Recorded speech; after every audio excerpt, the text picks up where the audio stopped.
Hello et bienvenue dans cette nouvelle vidéo. Alors aujourd'hui, nous allons montrer que ces quatre ensembles, on va déterminer si ces quatre ensembles sont ouverts ou fermés. Donc l'ensemble QN et Z et l'ensemble A qui est donné par ceci. J'ai déjà fait la première vidéo dans laquelle je parlais de la définition d'un ouvert et d'un fermé. Donc ici, c'est un peu juste l'application. Je vais vous mettre le lien de la vidéo dans la barre de description qui concerne en fait l'épisode 3 sur les espaces métriques. J'ai déjà fait tous les autres épisodes et dont une complétion qui va suivre avec la topologie. Alors pour cela, je vais commencer par l'ensemble A. Donc l'ensemble A est égal à l'ensemble de x, y appartenant à est carré tel que x au carré plus y au carré soit strictement inférieur à 4. Alors déjà, comme je précisais la dernière fois, si vous arrivez à écrire, on veut vérifier si A est ouvert ou fermé. Voilà, maintenant je vais commencer par dire A. Donc je vais dire que A est ouvert, bien sûr. Donc A est ouvert. Maintenant, comment est-ce que je vérifie cela? Si vous pouvez observer que cet ensemble, en fait, c'est égal à F. Donc là, c'est F. Parce que vous pouvez voir que là, c'est tous les éléments tels que la somme soit infinie. Donc, c'est F des ensembles, des éléments qui vont de moins l'infini à 4 ou V. Et là, il faut dire F ici représente quoi? F ici représente la fonction F qui va de R carré dans R qui a tout x, y on associe x carré plus y carré. Et f est continu. Donc, il faut juste préciser que si vous arrivez à écrire, si vous arrivez à voir cet ensemble, ici, c'est un ouvert. Mais l'image d'un ouvert par une fonction continue est un ouvert. Donc, ce qui nous permet de montrer que A est un ouvert. Maintenant, A n'est pas fermé en fait. A n'est pas fermé.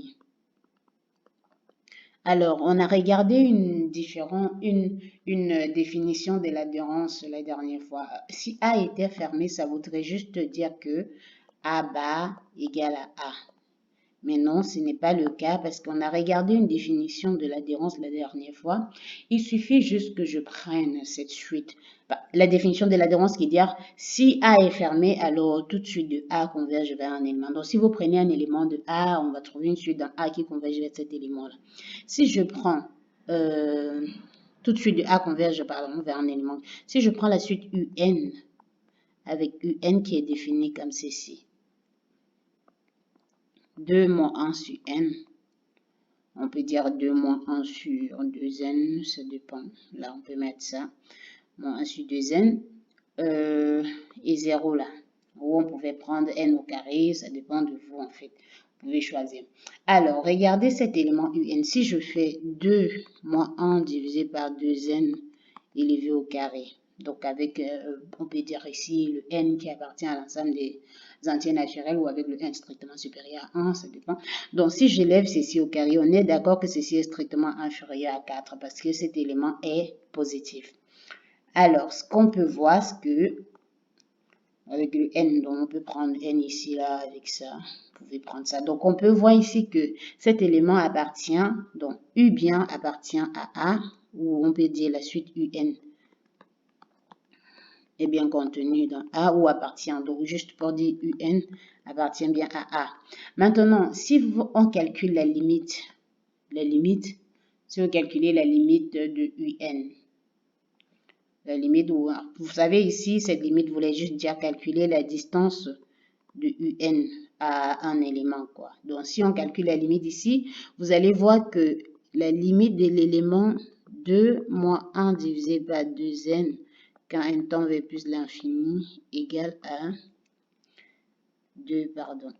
Et ceci veut tout simplement dire que j'ai pu montrer que ceci converge vers un L qui est égal à 2, 0. Alors, ici, si L égale à 2, 0, quand je fais 2 au carré, ce n'est pas du tout strictement inférieur à 4 en fait, parce que ceci est égal à 4. Et donc, ça permet de conclure que A n'est pas fermé. Alors, maintenant, on va passer à l'étape suivante sur les autres cas. On va prendre Q. Alors, qu'est-ce que Q vérifie? On veut vérifier que Q est fermé ou ouvert. Alors, commençons par Q. Q n'est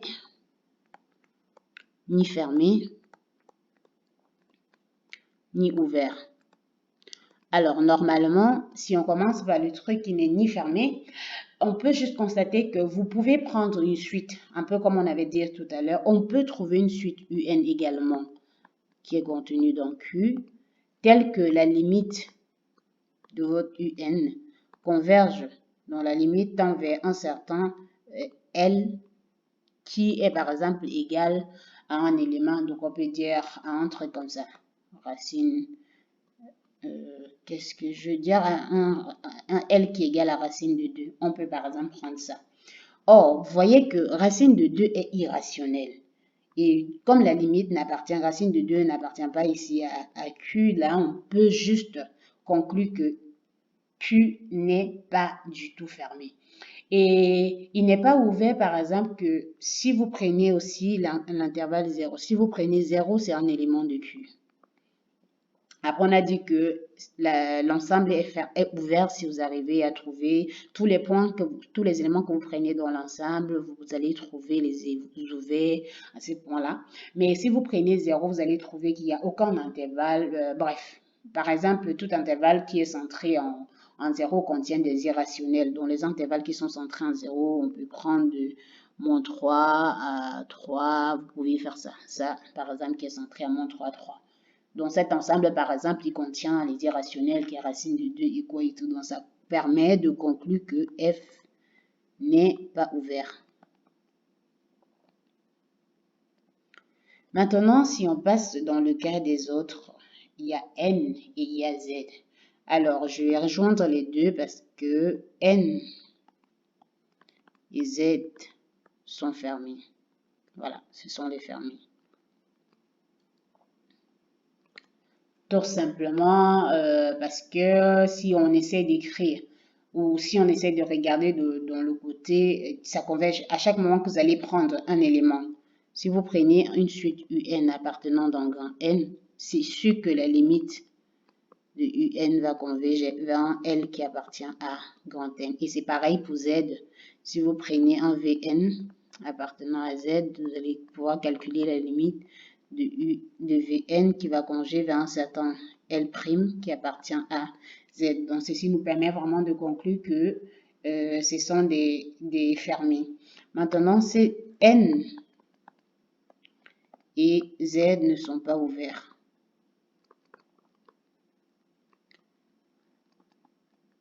Oui, ici, c'est tout à fait logique parce que on est d'accord sur le fait que si vous prenez par exemple 0, c'est un élément de l'ensemble grand N.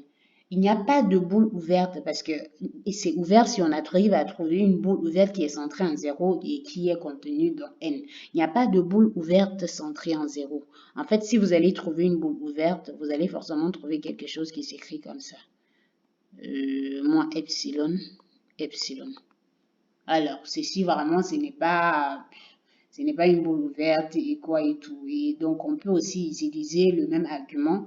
Pardon, là, on ne peut pas trouver, c'est sûr. Là, on ne peut même pas avoir moins epsilon, parce que moins epsilon voudrait parler même des boules où on se retrouve dans l'ensemble Z. Dans N, on ne peut juste pas trouver une boule qui est centrée en 0 parce qu'on débute en 0 exactement. Et dans Z, même si vous trouvez une boule, ça va être une boule de la forme moins epsilon, epsilon. Et donc là, ça permet de conclure que N et Z ne sont pas ouverts.